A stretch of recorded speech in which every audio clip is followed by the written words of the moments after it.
یعنی میرے نبی پاک صلی اللہ تعالی علیہ وسلم نے فرمایا ہر چیز اپنے رب سے مانگ، ہر چیز مانگ، ہر چیز مانگ۔ یا رسول اللہ کیا کچھ؟ میرے محبوب نے فرمایا تیرے گھر میں نمک بھی ختم ہو جائے تو وہ بھی اپنے رب سے مانگا کر، تو مانگنا وہ تجھے دے گا، تو اس کی بارگاہ میں کشکول طلب دراز تو کرنا۔ اور ترمذی شریف میں عجیب لفظ ہیں، رسول کائنات نے فرمایا، رب کریم فرماتا ہے جب میرا بندہ ہاتھ اٹھاتا ہے نا تو مجھے حیا آتی ہے کہ میں خالی کیسے لوٹا دوں اس کے۔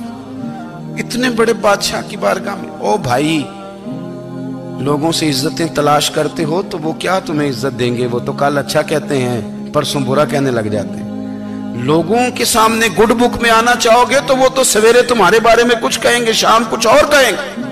اپنی روحانی زندگی آباد کریں، اپنے مسلح کو وقت دیں، اور دنیا سے چھپ کر اس موبائل کو بند کر کے اور اپنے آپ سے بھی چھپ کے اور تنہا ہو کے چھپا کے سارا کچھ اپنے آنسو اپنے رب کی بارگاہ میں پیش کریں، اس کے حضور حاضری دیں۔ سنو نا ترمذی کی حدیث اور اسے یاد رکھنا، نبی پاک علیہ السلام نے فرمایا اپنے دکھ لوگوں کے سامنے نہ بیان کرنا، سیٹھوں نوابوں کو نہ بتاتے پھرنا، دنیا داروں کے سامنے جا کے نہ رونا کہ میں تکلیف میں ہوں۔ پر میں اگر دنیا داروں کو دکھ بتاؤ گے رب تمہیں کبھی غنی نہیں کرے گا، اور لوگ ہیں کہ الٹا مذاق اڑائیں گے۔ آپ کی جس سے بڑی پکی یاری ہے نا، پکی، وہ تب تک پکی ہے جب تک آپ نے 50,000 مانگا نہیں، اور جس وقت آپ نے کہہ دیا کہ میں مجبور ہوں میری مدد کر تو پھر ختم ہو گئی دوستی۔ لوگوں کی تعلقات آپ کے ساتھ تب تک ہیں جب تک آپ ان سے کوئی ضرورت وابستہ نہیں کرتے۔ کریم محبوب فرمانے لگے بندوں کے سامنے دکھ نہ بیان کرنا، اللہ تجھے کبھی غنی نہیں کرے گا۔ تو اپنے دکھ اپنے رب کو بتا، تو دعائیں مانگ، تو اس کی بارگاہ میں حاضر ہو، تو اس کے حضور عرض کر۔ فرمایا اپنے دکھ اپنے رب کو بتا، وہ جلدی کرے یا دیر سے کرے تجھے ساری دنیا سے بے نیاز کر دے گا، تجھے کسی کا محتاج نہیں رہنے دے گا۔ حضرت ابو الحسن رحمت اللہ تعالی علیہ حضرت معاذ ابن جبل رضی اللہ تعالیٰ عنہ کے پاس بیٹھا کرتے تھے۔ فرماتے ہیں ان سے جو پیار بڑھا تو پھر میرا مصلح سے بھی بڑھ گیا۔ تابعی ہیں، فرماتے ہیں صحابی رسول سے محبت ہوئی تو ذکر سے بھی ہو گئی، پھر درود شریف سے بھی ہو گئی، محبت ان سے بڑھی تو پھر اللہ نے مسجد کا پیار بھی بڑھا دیا۔ آپ فرماتے ہیں کہ میری ہر وقت طبیعت چاہتی تھی کہ بس اللہ اللہ کروں، بس اللہ اللہ کروں، بس نہ میں ذرا تھوڑی جان چھڑاؤں لوگوں سے، کو 10 منٹ ملے تو میں کچھ 4 نفل پڑھ لوں، میں تھوڑا سا نہ بچوں لوگوں سے، اور مجھے تسبیح ملے تو میں نہ کچھ 400-500 دفعہ استغفار پڑھوں، سبحان اللہ الحمدللہ اللہ اکبر لا حول ولا قوت الا باللہ، میں نہ تسبیحات پڑھوں۔ فرماتے ہیں کہ بچے تھے گھر میں 6-7، غربت تھی، کام ملتا کوئی نہیں تھا، اور میں کام چور نہیں تھا، کام ڈھونڈتا تھا، پر اللہ کی قدرت کے کام نہیں ملتا تھا۔ فرماتے ہیں کہ میں نے ایک دن اپنی اہلیہ سے کہا کہ آج میں پھر جاتا ہوں کام ڈھونڈنے، تو میری بیوی بڑی فرما بردار تھی، پر اس دن نہ غربت کے ہاتھوں تنگ آ کے کہنے لگی آج نانا کوئی تو چیز لے کے آیا، تو مجھ سے بچوں کی بھوک نہیں دیکھی جاتی، یہ سب روگاں دا روگ محمد جس دا نام غریبی، کنڈ بلا کے لنگ جاندے نہیں دوست یار قریبی، آج نہ کچھ لے کے آیا تو میں بچے لے کے میکے چلی جاؤں گی۔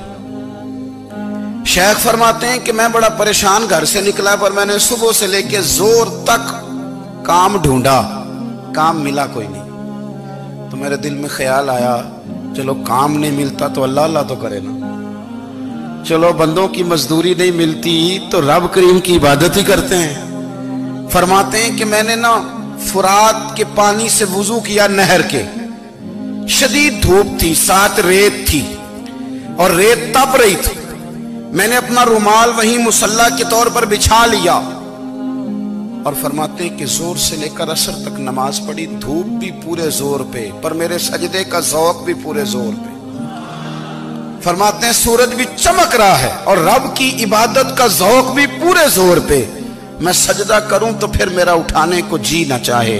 میرے استاد لکھا کرتے تھے، یہ ان کا شعر ہے، وہ کہا کرتے تھے مجھے سوز دے، مجھے ساز دے، اور مجھے نیم شب کا نیاز دے، دم سجدہ خود کو میں توڑ دوں، مجھے ایسا ذوق نماز دے، اور میں تیری بہار کا پھول ہوں، میں کھلا بھی ہوں تو تیرے لیے، مجھے میری شاخ سے توڑ لے، مجھے اپنی زلف کا ناز دے۔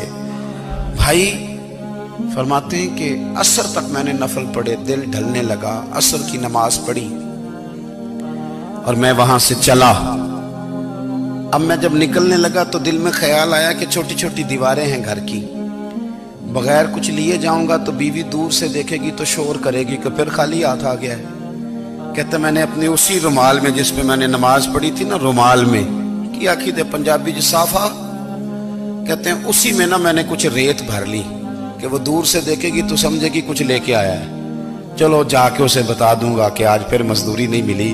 کہتے ہیں وہ ریت لے کر جب میں گھر میں گیا تو پہلے بیوی دروازے پہ کھڑی ہوتی تھی، پوچھتی تھی خالی ہاتھ آ گئے ہو؟ آج میں نے دیکھا تو ہے ہی کوئی نہیں۔ فرماتے ہیں میں اندر داخل ہوا، سلام لیے، کونے میں میں نے وہ رومال رکھ دیا اور میں نے آواز دی کہ بھلی مانس کہاں ہو؟ تو وہ کہنے لگی آپ منہ ہاتھ دھو لیں، میں روٹی لے کے آئی۔ میں نے کہا روٹی کہاں سے آ گئی؟ یہاں تو کئی دنوں کے فاقے، تو کئی دنوں کی غربت ہے، یہاں تو اس گھر میں تو فقیری ہے۔ فرماتے ہیں کہ وہ روٹی لے کے آئی اور اس وقت کی جو موجودہ نعمتیں تھیں، سمجھ لیں سلاد، اچار، ہر چیز ساتھ لائی۔ میں نے کہا کہ بچے کہاں گئے؟ کہنے لگی وہ کھانا کھا کے کھیلنے گئے، آپ کھانا کھا لیں آ جاتے۔ کھانا اس نے چن دیا۔ میں نے حیرت انگیز لہجے میں ساری نعمتیں اپنے دسترخوان پہ دیکھ کر کے بیوی سے پوچھا یہ کہاں سے آیا کھانا؟ بچوں کو تو نے کہاں سے کھانا کھلایا؟ یہ سارا کچھ کیسا ہے؟ کہنے لگی پتہ نہیں آج آپ کس کریم کی مزدوری کرنے چلے گئے تھے، پتہ نہیں کس کریم کی، میرے گھر میں تو اتنی نعمتیں آئی ہیں کہ مجھ سے سنبھالی نہیں جا رہی، اتنا اناج ہے، اتنا گندم ہے، کس کریم کے دروازے آج چلے گئے تھے؟ یہ کہتے کہتے وہ اٹھی اور اٹھ کر کے کہنے لگی پہلے بڑا کچھ آیا تھا، اب کیا لے آئے ہو؟ اور جا کر کے نا اس نے وہ ریت والا رومال کھولا، کہنے لگے میں تو لے کے آیا تھا ریت، تو میرے رب نے اسے بھی سونے اور ہیرے بنا دیا تھا۔